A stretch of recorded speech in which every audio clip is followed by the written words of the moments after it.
Hello viewers, বরাবরের মতো আপনাদের কাছে নিয়ে এসেছি kit.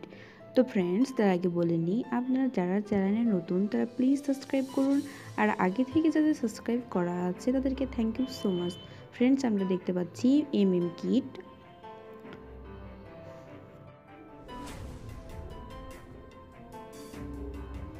MPT kit, Sharif Pharma.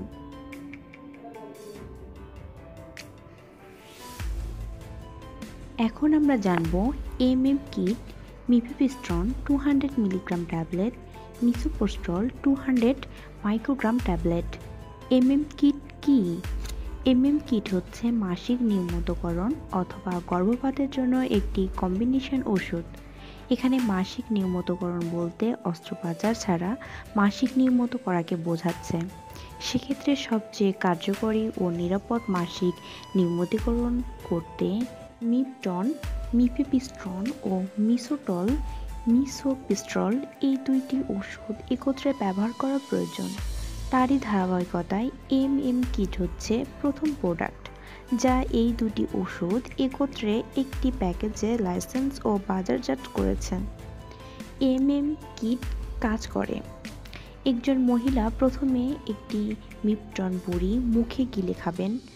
যদি গর্ভধারণের শুরুর দিকে খাওয়া হয় তবে তা সদ্য বড় হতে থাকা একটি ভ্রূণকে এন্ডোমেট্রিয়ামে থাকতে দেয় না। এটি মাসিক নিয়মিতকরণ অথবা গর্ভপাত ত্বরান্বিত করে। মিপটন ট্যাবলেটটি গ্রহণের 24 থেকে 48 ঘন্টা পর মিসোট্রল ট্যাবলেট গাল ও মাড়ির মাঝে অথবা জিহ্বার নিচে রাখতে হবে, যা গর্ভাশয়কে সংকুচিত করে এবং এর মধ্যকার উপাদানসমূহ বের করে গর্ভপাত ঘটায়। এই কাজের জন্য মিসোট্রলই আদর্শ ওষুধ, কেননা এটি কার্যকর, নিরাপদ, সুলভ এবং সহজপ্রাপ্য। এখন একজন মহিলা কিট কিভাবে গ্রহণ করবেন? কিট গর্ভধারণের 9 সপ্তাহের মধ্যে গর্ভপাতের জন্য নির্দেশিত। একজন মহিলার শেষ মাসিকের প্রথম দিন হতে 63 দিনের মধ্যে। কিট কতটুকু নিরাপদ? মাসিক নিয়মিতকরণ বা গর্ভপাতের জন্য কিট একটি নিরাপদ পন্থা। যথাযথভাবে আধুনিক রীতির ওষুধ সেবনে মাসিক নিয়মিতকরণের ঝুঁকি কম। মিপটন অথবা মিসোট্রল এর দুইটি মায়েদের স্বাস্থ্য অথবা ভবিষ্যৎ গর্ভধারণের দীর্ঘমেয়াদী প্রভাব ফেলে না। কিট কতটা কার্যকরী? 98% ক্ষেত্রে কিট রেজিমেন মাসিক নিয়মিতকরণে সফল এবং 1% কম ক্ষেত্রে গর্ভধারণ চলতে থাকে।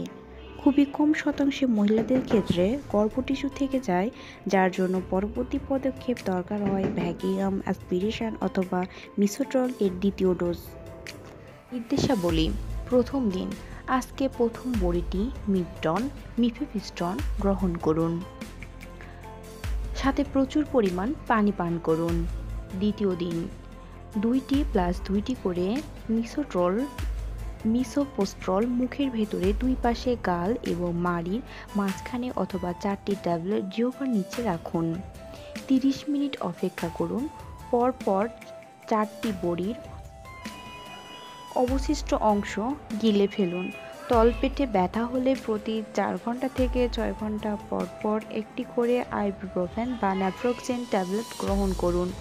পরবর্তী দিনগুলোর নির্দেশনা: যদি তলপেটে ব্যথা হয় তবে একটি আইবুপ্রোফেন বা ন্যাপ্রোক্সেন গ্রহণ করুন। 10 থেকে 14তম দিনে আপনি পরিপূর্ণভাবে সুস্থ হয়েছেন কিনা তা নিশ্চিত করতে ডাক্তারের সাথে যোগাযোগ করুন।